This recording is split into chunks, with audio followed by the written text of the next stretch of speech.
साथियों आप सभी का आपके अपने यूट्यूब चैनल टारगेट टीचिंग 240 में स्वागत है। साथियों आज एक हम बेहद ही गंभीर विषय चर्चा करने जा रहे हैं और आज का जो टॉपिक रहने वाला है इंडियन नेशनल मूवमेंट को लेकर रहने वाला है, यानी भारतीय राष्ट्रीय आंदोलन। साथियों हम सभी को पता है कि ये कितना अहम है, चाहे पीआरटी का यदि आप यूपीएससी टीआरई 4.0 एग्जाम बैठना चाहते हैं या फिर आप टीजीटी का या फिर 6 to 8 का या फिर पीजीटी का। तो जो जीके जिसका पोर्शन होता है उसमें कम से कम 8 नंबर और पीआरटी तो हालांकि ज़्यादा आता है, कम से कम 8 प्रश्न इससे देखने को मिलते हैं। अब साथियों जैसा हम सभी को पता है कि जो नेशनल मूवमेंट होता है ये अपना हिस्ट्री का पार्ट होता है। अब हिस्ट्री की एक सबसे खासियत होती है इस बात की कि इसका कोई लिमिट नहीं होता है। अब जब हम भारतीय राष्ट्रीय आंदोलन विभिन्न विभिन्न किताबों से पढ़ते हैं तो कहीं पे ब्रॉड दिया होता है, कहीं बिल्कुल शॉर्ट में दिया होता है। तो क्या चीज़ें हमको पढ़ना ज़रूरी है और क्या नहीं ज़रूरी है, इसके बारे में थोड़ा समय फिक्स करके ही, ताकि हम उसे जल्दी से जल्दी कम चीज़ें पढ़ेंगे तो और जो ज़रूरी है वही चीज़ें पढ़ेंगे तो ज़्यादा हमको रिवीजन करने का समय मिल जाता है। तो इन्हीं सब बातों का ध्यान रखते हुए जैसे आप सभी को पता है कि मेरा भी इस बार बीपीएससी टीआरई 3.0 में चयन हुआ है। तो जो मेरा नोट्स रहा है, जो मैंने जो है पढ़ते समय, तैयारी करते समय बनाया था नेशनल मूवमेंट का, उसी नोट्स को उसी में मैं बहुत शॉर्ट में चीज़ों को, जो भी चीज़ें इंपॉर्टेंट है, आप ये हमारा नोट्स देख सकते हैं। तो जो भी चीज़ें इंपॉर्टेंट थी मैंने बस वही चीज़ें बिल्कुल उसमें चीज़ें को उसमें शामिल किया था और बिल्कुल ही मैंने एक शॉर्ट नोट्स बनाने की कोशिश की थी। उसी नोट्स में चाहता हूँ कि ज़्यादा नहीं, केवल 10 क्लास में, जो मुश्किल से हर एक क्लास 30 से 35 मिनट का होगा, और 10 क्लास में जितना भी इंपॉर्टेंट चीज़ हो मैं सारा चीज़ें आपसे शेयर कर दूँ। तो वो एक बहुत ही अहम क्लास आपके लिए रहेगी, क्योंकि आपके लिए वही चीज़ें मैं ज़्यादा अवेलेबल करा दूंगा जो चीज़ें आपके लिए बिल्कुल बेहद ज़रूरी हो जाएगी। तो आइए थोड़ा सा शुरू करते हैं टॉपिक को, और आपसे ये एक अनुरोध है कि यदि आप चैनल पर नए हैं तो प्लीज़ चैनल सब्सक्राइब करके जुड़ जाइए, जिससे आपको जो है सारी जानकारी, साथ में अंतिम में आपको ये भी बताऊंगा कि नोट्स कैसे मिलेगा, ये सभी चीज़ें, इसकी प्रक्रिया क्या है, इन सभी चीज़ों के बारे में आपसे भी हम बात करने की कोशिश करेंगे। फिलहाल आइए चलते हैं। तो साथियों जैसा हम पढ़ते हैं कि जब हम इतिहास पढ़ते हैं हमको बचपन से एक बात सिखाई जाती है कि इतिहास जो होता है कुछ इन 4 प्रमुख भागों में बाँटा जाता है। एक को बोलते हैं शुरुआत से, पाषाण काल से, प्राचीन भारत का इतिहास, फिर मध्यकाल से स्टार्ट होता है, फिर आधुनिक भारत का इतिहास, उसके बाद विश्व इतिहास। हमको ना विश्व इतिहास पढ़ना है, हाँ, यदि आपका जो है पीआरटी में है तो आपको तीनों पढ़ना पड़ता है, लेकिन यदि आप 6 to 8 टीजीटी, पीजीटी का है तो तैयारी करें तो आपको ना मध्यकालीन इतिहास पढ़ना पड़ता है, जीके जीएस की मैं बात कर रहा हूँ, और ना आपको प्राचीन भारत का इतिहास पढ़ना पड़ता है, बस आधुनिक भारत का इतिहास पढ़ना पड़ता है। अब आधुनिक भारत के इतिहास में भी हमको सब नहीं पढ़ना पड़ता। आप यहाँ पे सबसे बड़ी गलती करते हैं, आप सब पढ़ने लगते हैं। उसमें क्या पढ़ना है इसके बारे में भी आइए चर्चा करेंगे। देखिए जैसे ये है, अब इसमें आप थोड़ा सा देखने की कोशिश करेंगे, यदि आप यहाँ पे देख पा रहे कि आधुनिक भारत का जो इतिहास होता है, यानी मॉडर्न हिस्ट्री ऑफ इंडिया, इसके अगर हम टाइमलाइन की बात करेंगे तो ये 1498 से स्टार्ट होता है इसकी कहानी, और 1947 पे जाके खत्म हो जाते हैं। यानी आपको जब वास्को डी गामा आता है तब से आपको पढ़ना है, और कब तक, आज़ादी तक। लेकिन इसमें भी क्या ज़्यादा इंपॉर्टेंट है, बीपीएससी टीआरई 3 अगर हम जीरो को देखें तो इसके नज़र से इसमें क्या सब ज़्यादा इंपॉर्टेंट है, इसके बारे में थोड़ा सा हम चर्चा करेंगे। तो देखिए हम बात करें 1498 से 1947 का जो पूरा टाइम लाइन है, इसको भी हम 2 ग्रुप में बांट देंगे। 1498 से लेकर 1857 का, यानी प्रथम स्वतंत्रता संग्राम, ये हो गया, ये 1857 का प्रथम स्वतंत्रता संग्राम, ये, और उसके बाद फिर 1857 स्वतंत्रता संग्राम से 1947 तक, ये 2 टाइमलाइन बढ़ गया।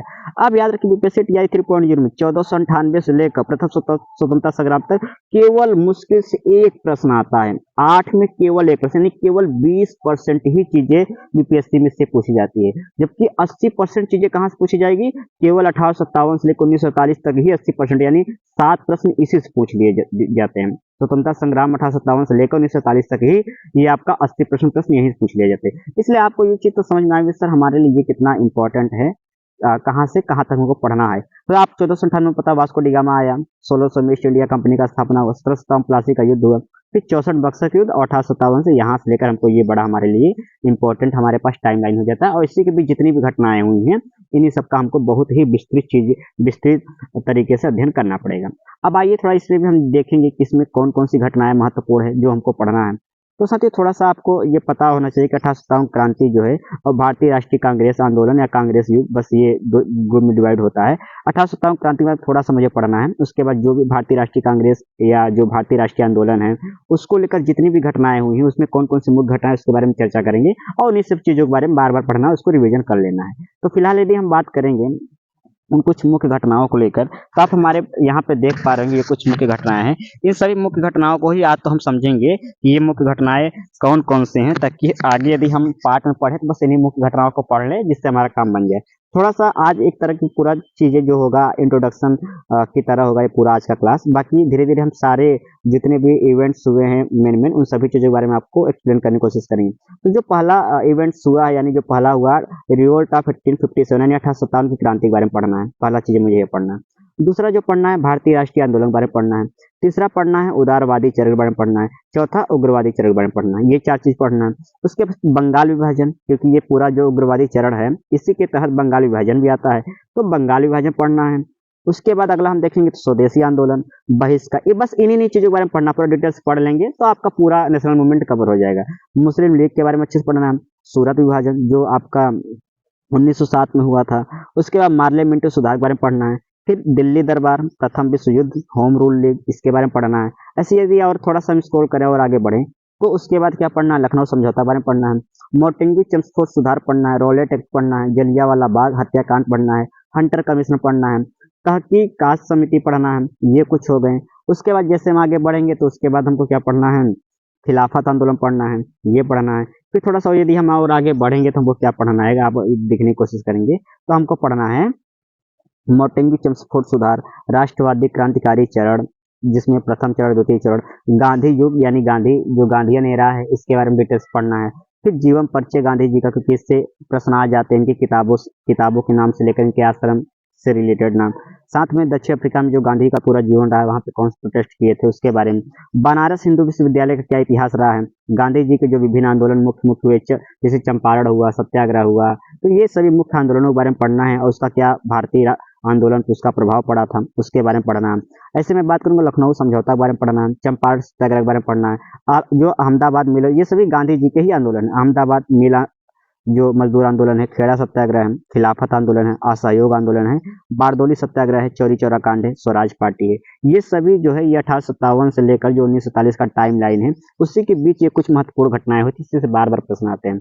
आपका स्वराज पार्टी, गांधीदास समझौता, Simon commission, Nehru report, Lahore अधिवेशन, गोलमेज सम्मेलन, गांधी इरविन समझौता, द्वितीय गोलमेज सम्मेलन, सांप्रदायिक पंचाट, पूना समझौता और तृतीय गोलमेज सम्मेलन, ये पढ़ना है। इसके आगे थोड़ा सा और हम बढ़ने की कोशिश करेंगे तो क्या क्या पढ़ना थोड़ा सा आप देखेंगे। फिर हमको पढ़ना भारत सरकार का जो अधिनियम है इंडियन एक्ट 1935, उसके बाद प्रांतीय चुनाव 1937 का पढ़ना है। फिर साथ हमको त्रिपुरा अधिवेशन पढ़ना है। आप जानते हैं बार बार यहाँ से प्रश्न आता है, त्रिपुरा अधिवेशन के बारे में हमको पढ़ना है क्योंकि ये महत्वपूर्ण है। गांधी जी सुभाष चंद्र बोस से जुड़ी हुई ये चीजें हैं, तो त्रिपुरी अधिवेशन पढ़ना है। द्वितीय विश्व युद्ध के बारे में पढ़ना है। व्यक्तिगत सत्याग्रह के बारे में पढ़ना है, विनोबा भावे से रिलेटेड। पाकिस्तान की माँ के बारे में पढ़ना है। अगस्त का प्रस्ताव पढ़ना है। क्रिप्स मिशन पढ़ना है। भारत छोड़ो आंदोलन पढ़ना है। सी राजगोपालाचारी जो सूत्र आया था वो पढ़ना है। लियाकत जो देसाई का समझौता हुआ था उनका, साथ में जो बेबेल योजना था अंतिम में आया था उसके बारे में हमको पढ़ना है। और यदि हम ऐसे आगे और बढ़ेंगे तो शिमला सम्मेलन पढ़ना है। कैबिनेट मिशन के बारे में पढ़ना है। रॉयल जो नवी विद्रोह हुआ था इसके बारे में पढ़ना है। लाल किला का जो मुकदमा हुआ था इसके बारे में पढ़ना है। प्रत्यक्ष कार्यवाही दिवस इसके बारे में पढ़ना है। संविधान सभा का जो अंतिम सरकार गठन हुआ था इसके बारे में। लॉर्ड माउंटबेटन योजना जब बंटवारा हुआ था फिर भारत में भारत की स्वतंत्रता के बारे में पढ़ना है। तो ये कुछ चीजें हो गई। अब एक दो पॉइंट और शेष बचते उसके बारे में हम देख लेते हैं। उसके बाद फिर हमको पढ़ना है दो और चीजें हैं, भारत में राष्ट्रवाद का उदय, फिर रिवोल्ट ऑफ 57, ये अंतिम हमको पढ़ना है। ये हम अंतिम पढ़ेंगे, इसका रीजन ये है क्योंकि ये बहुत ज्यादा इंपॉर्टेंट होता है, इसलिए इसको हम अंतिम में निपटा देंगे। एक और लास्ट में पढ़ेंगे जो जितने भी आदिवासी विद्रोह हुए हैं, संथाल हुआ ना, तो ये आदिवासी विद्रोह को अंतिम में पढ़ लेना है। बस इतना ही पढ़ लेना है, वो हमारा काम बिल्कुल आसानी से हो जाएगा। तो ये पूरी रही बात। तो अगर हम पूरे भारतीय राष्ट्रीय आंदोलन की बात करेंगे तो हमको शुरुआत करना पड़ेगा भारतीय राष्ट्रीय कांग्रेस से। अब आज से अभी से मैं थोड़ा सा ये आज थोड़ा बहुत लेक्चर स्टार्ट कर देते हैं, कुछ जितना भी पार्ट हो जाएगा उसके बाद फिर आगे आगे हम अन्य क्लासों में इसको खत्म करने की कोशिश करेंगे। तो जो मैं बता रहा हूँ कि जो भारतीय जो पूरा राष्ट्रीय आंदोलन है इसका जो नेतृत्व करता जो पूरी संगठन रहा वो एक ही उस समय पार्टी रहा करती थी, राष्ट्रीय पार्टी, वो थी भारतीय राष्ट्रीय कांग्रेस, जिसे उस समय इंडियन नेशनल कांग्रेस बोला जाता था।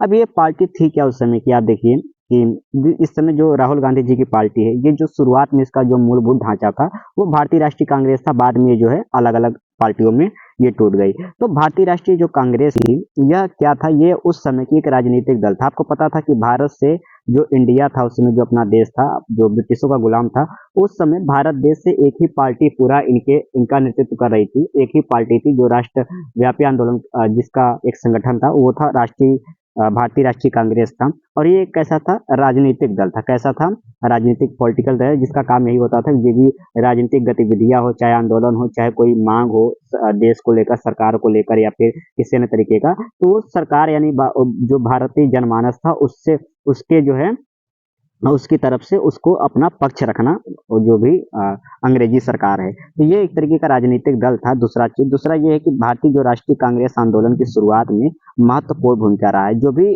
भारतीय राष्ट्रीय आंदोलन 1857 के जो प्रथम स्वतंत्रता संग्राम के बाद जो इसको एक बल मिला है, वो इसी राष्ट्रीय आंदोलन के जो बल मिला है, ये इसी कांग्रेस, इसमें कांग्रेस की जो है यानी जो भारतीय राष्ट्रीय कांग्रेस की एक महत्वपूर्ण भूमिका थी। और यह एक क्षेत्रीय नहीं बल्कि राष्ट्रीय पार्टी थी। यहाँ आपको थोड़ा सा समझना पड़ेगा, प्रश्न आ सकता है एग्जाम में कि बताइए ये क्षेत्रीय पार्टी थी कि राष्ट्रीय पार्टी थी। तो ये कैसी थी, राष्ट्रीय स्तर की पार्टी थी। मतलब क्या होता है, क्षेत्रीय पार्टी क्या होता है कि इसके जो मेंबर होते हैं, सदस्य होते हैं, एक विशेष क्षेत्र से आए होते हैं, और ये कुछ क्षेत्रीय जो डिमांड होता है, क्षेत्रीय जो कुछ वहाँ पे कुछ मांग होती है, बस उसी को ये पूरा करवाने में लगते हैं। लेकिन जो राष्ट्रीय स्तर पार्टी होता है, इसमें विभिन्न विभिन्न राज्यों से लोग इसमें जुड़े होते हैं, और इसकी जो डिमांड होती है वो सभी राज्यों को प्रभावित करती है, और सभी राज्यों को देखकर इसमें निर्णय लिया जाता है। ये यानी एक तरह का ये राष्ट्रीय यानी पूरे एक नेशनल लेवल की पार्टी थी। ये इतना आपको बात समझ में आ जाना चाहिए।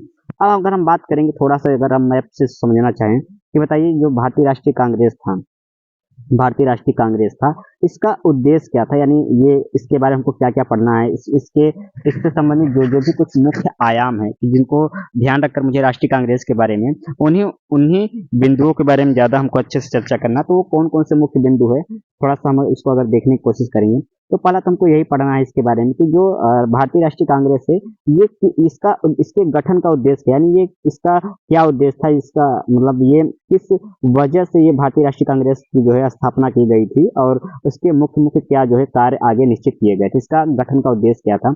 दूसरा कि जो कांग्रेस की शुरुआती प्रारंभिक संरचना थी, यानी जब कांग्रेस पहली बार गठित थी तो उसमें अन्य अन्य लोगों की क्या भागीदारी थी, उसमें एससी कितने थे, एसटी कितने थे, जनरल कितने थे, साथ में उसमें अमीर कितने थे, वकील कितने थे, महिला कितनी थी, यानी जो प्रारंभिक उसकी संरचना है पूरी वर्किंग कमेटी की, उसकी संरचना क्या थी, इसके बारे में थोड़ा सा पढ़ना है। तीसरा चीज ये पढ़ना कि जो कांग्रेस का अधिवेशन हुआ था, इसके बारे में पढ़ना, जितने भी कांग्रेस के मुख्य मुख्य अधिवेशन हुआ है, इससे आपका एक प्रश्न तो निश्चित होता है, इसलिए बड़ा इंपॉर्टेंस इसको पढ़ना। तो इसके बारे में हमको यहाँ पे पढ़ना है। साथ में ये हमको पढ़ना है कि जो कुछ कांग्रेस के जो मुख्य मुख्य नेता थे, और जो उनका कुछ कथन उनकी कांग्रेस के स्थापना के समय या फिर उसके आंदोलन समय कुछ मुख्य मुख्य स्टेटमेंट दिए गए थे, जैसे गांधी जी द्वारा या अन्य नेताओं द्वारा, तो वो मुख्य कथन क्या, कथन से एक प्रश्न आपका आता है। साथ में किताबों के नाम से एक प्रश्न आता है, ये बिल्कुल मस्ट है। ये एक प्रश्न यहाँ से, एक प्रश्न यहाँ से, एक प्रश्न यहीं से, चांस होता है कभी कभी नहीं दोनों से देगा, कभी कभी नहीं दोनों से देगा, लेकिन यहाँ से एक प्रश्न बनता है। साथ में कुछ महत्वपूर्ण नेता जो कांग्रेस से रिलेटेड हैं, उनके बारे में, उनकी बायोग्राफी या उनके उनसे जीवन से रिलेटेड जो भी कुछ महत्वपूर्ण घटना है उनके बारे में पढ़ना। साथ में इसके गठन के सिद्धांत बारे में थ्योरी दी गई थी, इसके बारे में पढ़ना। साथ में जब शुरुआत करेंगे तो इसकी पृष्ठभूमि के बारे में कि क्या सोचकर जो है एक अंग्रेजी अधिकारी ने जो है कांग्रेस की स्थापना की थी, जबकि ये कांग्रेस की स्थापना बाद में भारतीयों के लिए मदद की थी। क्या वो अंग्रेजी जो अधिकारी था उसका मन में क्या था कि वो क्या सोच समझ कर उसको उद्देश्य किया था, ये सारी बातें हमने एनसीईआरटी से ये कवर किए हैं।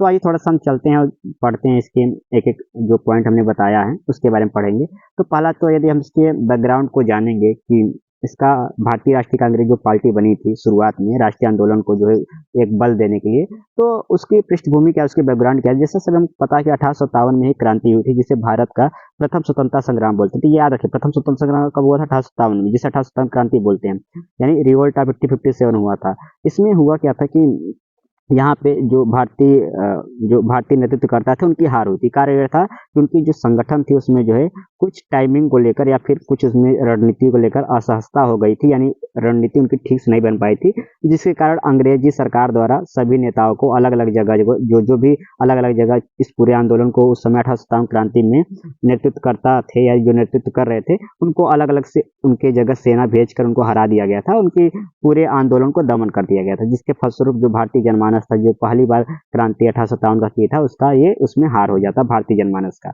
ये उसकी कहानी थी। अब यहाँ हुआ क्या कि जब 1857 की क्रांति हुई तो समाप्ति होने के बाद जब 1857 क्रांति समाप्त हो गया तो भारत में परिवर्तन आया। पहला परिवर्तन यह है कि उम्मीद हो गया कि वे अंग्रेजों से लड़ सकते हैं और उन्हें पराजित भी कर सकते हैं।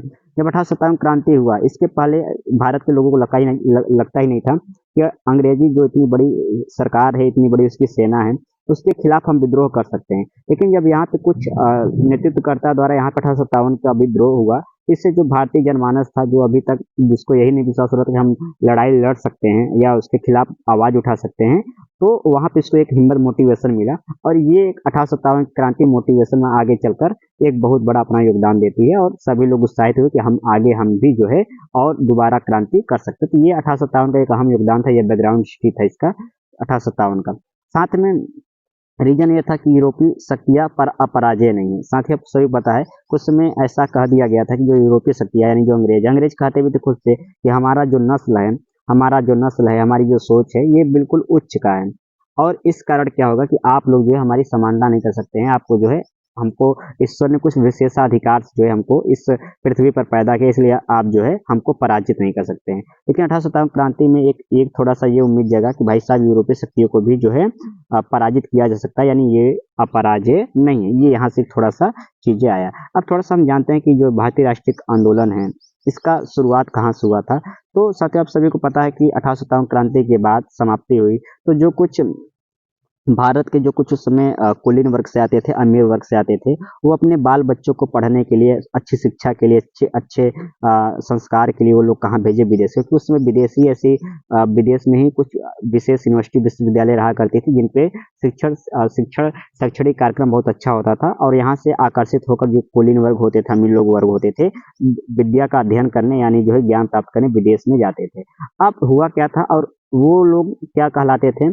ब्रिटिश शिक्षित भारतीय, यानी ऐसे भारतीय जो शिक्षित हो लेकिन ब्रिटिश में शिक्षित हो, यानी ब्रिटिश में जाकर वहाँ पे यूरोप में जाकर शिक्षा ग्रहण करते थे और ये मध्यम वर्गीय भी थे और ये बुद्धिजीवी वर्ग से भी आते थे।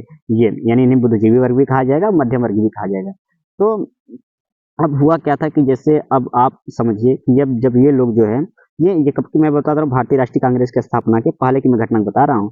अब ये हुआ क्या कि जब ये लोग जो है जो ब्रिटिश शिक्षित भारतीय थे जो विदेश गए थे पढ़ाई करने और जब ये लोग भारत से वापस आए, तो ब्रिटिश शिक्षित भारतीय जब वापस आए तो इन्होंने ये देखा कि स्वतंत्र देश से वापस इंग्लैंड से आया, इसे आज़ादी का मतलब पता था और दुनिया का इतिहास पता चला। आप समझिए, आप मान लेते एक छोटे से गांव में रहते हैं, अब आपको लगता है यहाँ पे मान लेते 2 घंटे बिजली आती है, ठीक, पानी नहीं, पानी की सुविधा नहीं है, यहाँ पे रोड अच्छी नहीं है, लेकिन आप जब यहाँ पे काफ़ी समय तक रहते हैं तो आपको लगता है कि 2 घंटे ही बिजली हर जगह आती है, हर जगह ही रोडों की यही कंडीशन है, हर जगह यही पे जो है पानी कंडीशन है। आपको लगेगा कि यही चीज़ें हैं और आप इसमें संतुष्ट हो जाएँगे। लेकिन जब अगर आपको मुश्किल से 1 दिन के लिए भी मैं शहर आपको घुमा दूँ, 1 दिन के लिए मैं आपको कहाँ घुमा दिया? आपको मैं शहर घुमा दिया, 1 दिन के लिए आपको शहर घुमा दिया।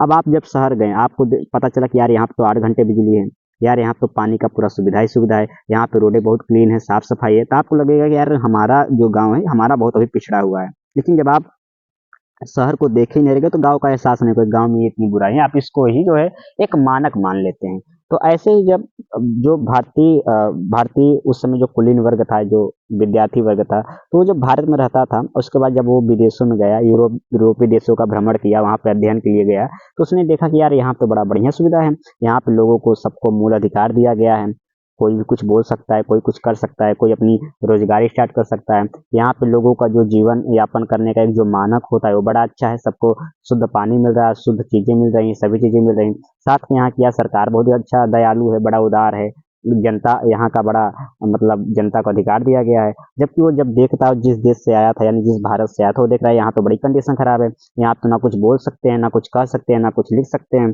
और यहाँ पे मनमानी चलती है सरकार की। तो जब ये दोनों लोग ये यहाँ के लोग यहाँ गए तो जब दोनों के बीच कंपेयर हुआ तब लोगों की दिमाग खुली, जो बुद्धिजीवी वर्ग थे, जो भारत से विदेश में गए थे अध्ययन करने, लगा कि यार अपने भी देश में ये बदलाव होना चाहिए। तो यहाँ से एक दिमाग खुलता है और यहाँ से एक उनके अंदर एक विचार का जन्म होता है कि अपने भी देश में हमको बदलाव करना चाहिए। और फिर आगे कहानी बढ़ती है यार, आप देख सकते हैं, ये एक मौका था, ये एक मौका था कि इसको अब यहाँ पे एक ये भी एक दूसरा पक्ष ये भी है कि अब ये जो नेता थे, ये जो बाहर के ये लोग पढ़ लिख कर आए, अब इनके पास एक जो है क्या कहते हैं एक अवसर था कि जो भारत में बुराइयां व्याप्त हो गई हैं, चाहे वो सरकार से लेकर या फिर समाज को लेकर, इसको खत्म कर दिया जाए। और कहीं न कहीं इनके पीछे ऐसा कहा जाता है कि उनकी खुद की जो है राजनीतिक महत्वाकांक्षा थी। हालाँकि इस टर्म को ही हम बहुत ज़्यादा महत्व नहीं देंगे, केवल राजनीतिक महत्वाकांक्षा थी, क्योंकि ऐसा भी कहा सकता है कि उनके अंदर देश को लेकर, अपने देश को लेकर, अपने समाज को लेकर उनके अंदर दर्द भी था, उनके अंदर प्रेम भी था, जिसकी वजह से भी उनके मन में क्रांति के भाव पैदा हुए। हाँ, ये भी कह सकते हैं कि वो नेता भी बनना चाहते थे, वो चाहते कि हमारे हाथ पावर आए, और राजनीतिक महत्वाकांक्षा भी हम कह सकते हैं, और ये भी कह सकते हैं कि देश प्रेम का उनके अंदर भाव भी था। तो जब वो वहां से वापस आए तो उनके अंदर उनको राजनीतिक महत्वाकांक्षा व नेता बनने की उनके अंदर मन में विचार आया, और इस तरह इन्होंने भारतीय जनमानस में राष्ट्रवाद की भावना को भरा, और यही राष्ट्रवाद ने भारतीय राष्ट्रीय कांग्रेस या आंदोलन का जन्म दिया। अब वहां से उन्होंने आया तो क्या उनको देश प्रेमी बोल दीजिए, कि देश प्रेम की वजह से ये आया कि चलिए यार अपने देश के लिए संघर्ष किया जाए, या ये भी कहा जा सकता है कि उनके अंदर नेता बनने की चाह आई, और इस तरीके से उन्होंने बोला कि अब जो है, जो भारत में राष्ट्रवाद का उदय, यानी देश के लिए जो प्रेम है, जो देश के लिए जिम्मेदारी है, इसको जनमानस में इसका भाव जगाया जाए और देश की आजादी के लिए लड़ा जाए। और फिर आगे कहानी बढ़ती है और भारत में राष्ट्रवाद का उदय होने लगता है। राष्ट्रवाद क्या होता है थोड़ा समझ लेते हैं। तो क्लास 10 के एनसीईआरटी में दिया हुआ है, राष्ट्रवाद को बोलते हैं नेशनलिज्म। ये होता क्या है कि राष्ट्र के प्रति अटूट प्रेम या सर्वोच्च बलिदान के लिए तैयार, यानी आप समझिए कि अगर हम आज़ादी की पहले की बात करेंगे, ये जो अपना पूरा भारत है, यही जो है 500 से ज़्यादा रियासतों में बटा हुआ था, यानी अलग अलग इसके ग्रुप थे, यहाँ का अलग राजा, यहाँ का अलग राजा, यहाँ का अलग राजा। अब इस राजा कोई बाहरी राजा आक्रमण करता था, ये राजा नहीं बोलता था। कभी कभी जो बाहरी राजा होता था, इस राजा को मिलाकर इसी राजा पर आक्रमण करवा देता था। तो यहाँ क्या था, यहाँ पे एक राष्ट्रवाद का फिर हमको देखने को नहीं मिलता। यहाँ पे जो उनकी रियासत होती थी, उनके उनके लिए वही उनके लिए राष्ट्र का काम करती थी। लेकिन राष्ट्रवाद का क्या होगा कि ये जब सभी रियासतें एक हो जाए और सभी के लिए एकता का भाव आ जाए, यानी कि जब राष्ट्र के प्रति हर, यानी चाहे यहाँ का रियासत हो, चाहे यहाँ का राजा हो, चाहे यहाँ सबके लिए, सभी के प्रति जब अटूट प्रेम या सर्वोच्च बलिदान के लिए तैयार हो जाए, तो बोले कि इनके अंदर राष्ट्रवाद का विचार आ जाए। राष्ट्रवाद का विचार यानी एक होकर अपने देश के लिए जो भी जिम्मेदारियां हैं, जो भी बलिदान या फिर जो भी प्रेम है, उसको व्यक्त किया जाए, ये होता है राष्ट्रवाद। ठीक, तो भारत में राष्ट्रवाद का उदय हुआ धीरे धीरे, क्योंकि राष्ट्रवाद का जब तक उदय नहीं होगा तब तक देश में बदलाव नहीं आएगा, लोग के अंदर जो चीजें हैं वो जागेगा नहीं। अब यहाँ पे राष्ट्रवाद का जो उदय का कारण होता है, इसमें कुछ 3-4 महत्वपूर्ण कारण होते हैं। हो सकता है आपको ऑप्शन में दे दिया जाए कि राष्ट्रवाद के उदय के कारण मीन्स कौन नहीं है, तो थोड़ा सा आप हल्का सा देख लेंगे। हालांकि मैं इसको बहुत ज्यादा डिटेल से नहीं एक्सप्लेन करूंगा क्योंकि वीडियो ज्यादा लंबी पड़ जाएंगी। तो पहली ये जो समस्या है राष्ट्रवाद का उदय के कारण, पहला ये जो आया है रीजन कि बिगड़ती हुई आर्थिक दशा। ये होता है क्या है कि आपको सभी को पता है कि जब अंग्रेज बाहर से आए तो हमारे यहाँ कच्चा माल बनाते थे। जो हमारे यहाँ कच्चा माल होता था, चाहे कपास वगैरह हो गया, ये लोग यहाँ से ले जाते थे यूरोप में, वहां से जो है ये लोग क्या करते थे, इसको फिर मशीन के द्वारा बनाकर वही फिर उसकी सामग्री जो फाइनल मटेरियल होता था हमको बेचते थे। तो इससे जो हमारे यहाँ का व्यापार हुआ ठप हुआ, और इसी तरीके से हमारे यहाँ जो भी खनिज संसाधन है, ये यहाँ से इसका बल भर के दोहन करते थे, ले जाते थे, यूरोप बेचते थे। तो हमारी आर्थिक दशा पूरी तरीके से बिगड़ गई थी, जिसके कारण जो है उस समय के जो भारतीय जनमानस था उसके अंदर एक रोष था, उसके अंदर एक क्रोध था। दूसरी सबसे महत्वपूर्ण बात है कि विदेशी घटनाओं का प्रभाव था। कुछ विदेश में भी कुछ ऐसी घटनाएं हो रही थी राष्ट्रवाद को लेकर, या अन्य क्रांतियां हो रही थी, तो वहां से भी लोगों ने एक सीखा कि अच्छा वहां पर क्रांतियां हो रही राष्ट्रवाद को लेकर, अपने आप इस तरीके का एक आंदोलन चलाया जाए। साथ में संचार एवं परिवहन का विकास हो गया। ठीक, कि अब मान लेते हैं कि कोई फ्रांस में क्रांति हुई है, अब वहाँ का न्यूज यहाँ तक आने में पहले समय लगता था, लेकिन जब विज्ञान का आविष्कार हुआ तो यहाँ का न्यूज पत्रिका के माध्यम से या फिर जहाज के माध्यम से, पानी वाले जहाज के माध्यम से, ये थोड़ा सा सफर आसान हुआ। तो यहाँ का जो न्यूज है, यहाँ का जो अखबार है, यहाँ पर यहाँ की जो घटना है वो जल्दी यहाँ के लोगों को पता चलता है, जिससे क्या हुआ कि जब संचार एवं परिवहन का विकास हुआ तो लोगों के अंदर विचार फैलने की भी तेजी आई, और जब विचार फैलेगा तो लोग इसके लिए अवेयर होंगे और अपने आजादी के लिए लड़ाई करेंगे। साथ में समाचार पत्र एवं पत्रिकाओं का विकास हुआ। जो पहले कुल इक्का दुक्का पत्रिका होती थी, अब हर नेता के पास अपनी पत्रिकाएं अपने अपने नाम चलाते थे। तो इससे कि जो जानकारी एक नेता फैलाता था, अब कई नेता फैलाने लगे, और घर घर वो पत्रिकाओं के माध्यम से या अखबार के माध्यम से चीजें फैलने लगी। तो ये भी राष्ट्रवाद के उदय के कारण था, क्योंकि जितना ज्यादा फैलेगी उतना ज्यादा लोग अपने विचार को लेकर अवेयर होंगे, उतना ज्यादा उनके अंदर राष्ट्रीयता का भाव आ गया। साथ में 2-3 महत्वपूर्ण चीजें थी कि लॉर्ड लिटन की दमनकारी नीतियां और इल्बर्ट विवाद बिल था, ये दोनों के बारे में बता दूंगा कभी। तो ये दोनों, साथ में प्रजातंत्र विभेद की नीति, ये 2-3 महत्वपूर्ण कारण थे जिसके कारण लोगों के अंदर ये, जब सभी चीजें एक साथ हो रही थी, इधर देख रहे हैं कि भाई कि लोग जल्दी जल्दी उनके पास जानकारियां पहुंच रही है, ठीक, और देख रहे हैं लोग गरीबी से त्रस्त हैं, और फिर देख रहे हैं कि इधर कुछ सरकार भी कुछ नीतियां ऐसी बना रही है, ये दोनों नीति जैसे कि उसमें भारतीय जो जनमानस है उसका जो है वहाँ पे दोहन हो रहा है, उसके अधिकारों का शोषण हो रहा है। तो साथ में समाचार के द्वारा लोगों को भारतीय नेताओं द्वारा भड़काया भी जा रहा है। तो ये सभी बातें थी जिसके वजह से लोगों के अंदर देश प्रेम का भाव जागा और राष्ट्रीयता का भाव जागा, और उन्होंने ये प्रतिबद्धता लेकर संकल्प ले कि हम जो है अपनी आज़ादी के लिए लड़ाई लड़ेंगे। तो ये राष्ट्रवाद का विचार का यहाँ से जन्म होता है। और इसके जो मुख्य मुख्य इसके कर्ता धर्ता थे वो एओ ह्यूम थे, क्योंकि इन्होंने ही जो है राष्ट्रवाद के विचार का, ऐसा कहा जाता है कि जो भारतीय राष्ट्रीय कांग्रेस था इसकी इन्होंने स्थापना की थी, और कहा जाता है कि इन्होंने ही भारत में राष्ट्रवादी की भावनाओं को जागृत किया था। तो इनका एओ ह्यूम, इनका पूरा नाम क्या, एलन ऑक्टिवन ह्यूम इनका पूरा नाम था। ये कौन थे, ये अंग्रेज थे और ये आईसीएस अधिकारी थे, सिविल सेवा में ये एग्जाम निकालकर, उस समय अंग्रेजों के जमाने में ये खुद अंग्रेज थे और ये जो है आईसीएस अधिकारी थे। कहाँ के थे, इनकी कहाँ पोस्टिंग हुई थी, बंगाल की पोस्टिंग हुई थी। ये जो क्या हुआ 1849 में ये ज्वाइन किए थे, उसके बाद ये रिटायर हो गए थे। ठीक, तो ये हालांकि जब ये पूरी तरीके से कांग्रेस की स्थापना करी तो उस समय ये आईसीएस अधिकारी नहीं थे, ये उस समय रिटायर हो गए थे और इस तरीके से उन्होंने राष्ट्रीय कांग्रेस की स्थापना की थी। इसके पीछे क्या रीजन रहा इसके बारे में आगे हम बात करेंगे। थोड़ा सा हम उनके बारे में थोड़ा जान लेते हैं, हो सकता है एग्जाम बारे में पूछ लें। पहला चीज है कि जो भारतीयों के प्रति ये कैसे उदार थे, यानी ये कट्टर अंग्रेजी की तरह नहीं थे कि जो चाहते थे केवल हमारा शासन हो और जो भारतीयों का अधिकार हो, जो भारतीयों का शोषण हो वो बढ़े चाहे घटे, इससे लेना देना नहीं है। ये भारतीयों के प्रति उदार थे और ये कहाँ के निवासी थे, स्कॉटलैंड के निवासी थे। कहाँ के थे, स्कॉटलैंड के निवासी थे। इनको हम अन्य नाम से भी जानते हैं, इनको उपाधि दी गई थी हर्मिट ऑफ शिमला, इस नाम से भी इनको जानते हैं, या जनता का मित्र भी इन्हें कहा जाता था, पीपल्स फ्रेंड, या फिर इन्हें पक्षी विज्ञान का जनक यानी फादर ऑफ क्या कहते हैं, पक्षी विज्ञान का जनक, इनको ये कुछ इनके उपनाम थे, इस नाम से इनको जाना जाता है। थोड़ा सा यदि हम आगे बात करेंगे तो यदि हम बात करेंगे कि एओ ह्यूम को, तो इनके मन में कैसे ये विचार आया कि भारतीय राष्ट्रीय कांग्रेस की स्थापना की, तो ये कुछ अपने बारे में लिखते हैं कि जब भारतीय महाद्वीप का दौरा ये करने गए थे, यानी जो भारत रिटायरमेंट के बाद ये भारत का जब भ्रमण करने गए थे, तो इन्हें बाद में पता चला कि जो भारतीय जनमानस में अंग्रेजों के खिलाफ काफी गुस्सा और असंतोष है।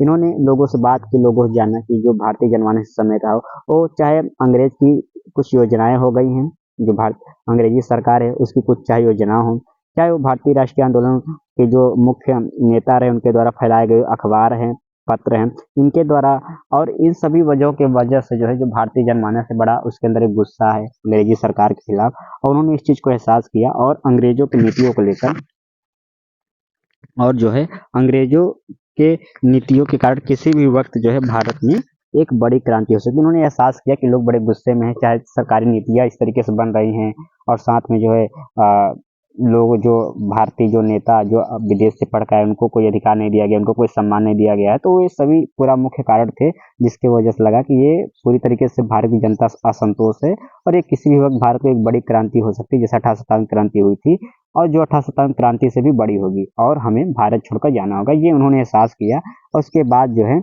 उन्होंने दो तीन पॉइंट पर और ध्यान दिया। पहला चीज तो उन्होंने ये देखा कि जो ब्रिटिश शिक्षित भारतीय यानी जो भारत के लोग विदेश से पढ़ कर आए हैं, उनके अंदर जो है राजनीतिक महत्वाकांक्षा है, यानी वो खुद नेता बनना चाहते हैं, चाहे वो प्रेमवश, देश प्रेमवश या फिर अन्य कारणवश। और यदि उनको हम नेता बना दिया जाए तो जो उनके अंदर एक रोष है, क्रोध है, वो शांति हो जाएगी। थोड़ी बहुत ये जो उनके अंदर गुस्सा है ये अस्थायी उसमें आ जाएगा, और जो अंग्रेजों के लिए यानी जो ब्रिटिश शासन है उसके लिए एक बहुत ही जो है अहम चीज साबित हो जाएगी। तो ये पूरी कहानी थी, और यदि आगे हम बात करेंगे और इस तरीके से जो है कुछ घटना होती है कि जो है जो एओ ह्यूम थे वो लॉर्ड रिपन से मिलते हैं राष्ट्रीय राजधानी, फिर लंदन जाते हैं, और उसके बाद जो उन्होंने अगले तीनों वहाँ पे जो है ये लंदन में जाकर उसके बाद उन्होंने ये वहाँ पे एक पारित करवा लेते हैं, ठीक है आप भारतीय राष्ट्रीय कांग्रेस की स्थापना कर सकते हैं, जिसमें वो सभी नेता जो विदेश से पढ़कर आए हैं उनको जो यहाँ पे स्थान दिया जाए, जिससे जो उनके अंदर रोष है, जो उनके अंदर गुस्सा है भारतीय ब्रिटिश शासन के प्रति, वो थोड़ा सा उसको अस्थायी बल मिल सके, या फिर जो है उनके अंदर शांति मिल सके और कोई बड़ा वो बहुत बड़ा आंदोलन खड़ा ना कर सके। तो ये सभी कारण था। और ये उस समय जो लंदन में जहाँ ब्रिटिश शासन का पूरा शासन सत्ता जो पूरी केंद्रित थी, वहाँ पे ये कहा गया कि ठीक है आप बना लीजिए, और ये 3 साल तक ही आप भारतीय राष्ट्रीय कांग्रेस बनाइएगा, 3 साल बाद इसे आप समाप्त कर लीजिएगा। तो इसी एक कंडीशन पे जो है एओ ह्यूम को एक अनुमति मिली कि आप जो है भारतीय राष्ट्रीय कांग्रेस की स्थापना कर सकते हैं।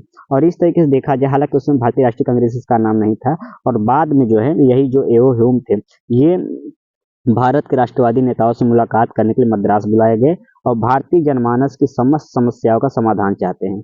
ये जो यहाँ पे जो है ये जो भी मद्रास जितने भी भारतीय राष्ट्रीय कांग्रेस के बड़े बड़े नेता थे, ये ह्यूम ने क्या किया कि उन सभी से मुलाकात करने के लिए मद्रास में सबको बुलाया और इसमें क्या हुआ कि इस बैठक में जो भी ब्रिटिश शिक्षित भारतीय थे जो विदेश से पढ़कर आए थे, ऐसे कुछ 27 लोग थे जिनका जो है मीटिंग होता है और वहाँ पे संगठन का निर्माण होता है और उस संगठन का नाम क्या रखा जाता है, भारतीय राष्ट्रीय संघ। आपको याद रखना वो समय क्या था, 1884 ईस्वी था। आपको याद रखना है कि 1884 ईस्वी में भारतीय राष्ट्रीय संघ की स्थापना हुई थी, न कि भारतीय राष्ट्रीय कांग्रेस की स्थापना हुई थी।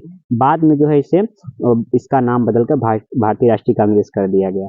तो ये पूरी कहानी थी, अभी तक बस इतना ही रखेंगे। यानी आपको याद रखना पड़ेगा कि 1884 ईस्वी में बाद में जो है एक मीटिंग के बाद जो है भारतीय क्या कहते हैं, भारतीय राष्ट्रीय कांग्रेस में भारतीय राष्ट्रीय संघ की स्थापना हुई थी, जिसे इंडियन नेशनल यूनियन बोलते थे। और ये समय था 1884 का और बाद में इसी का नाम बदलकर भारतीय राष्ट्रीय कांग्रेस रख दिया जाएगा।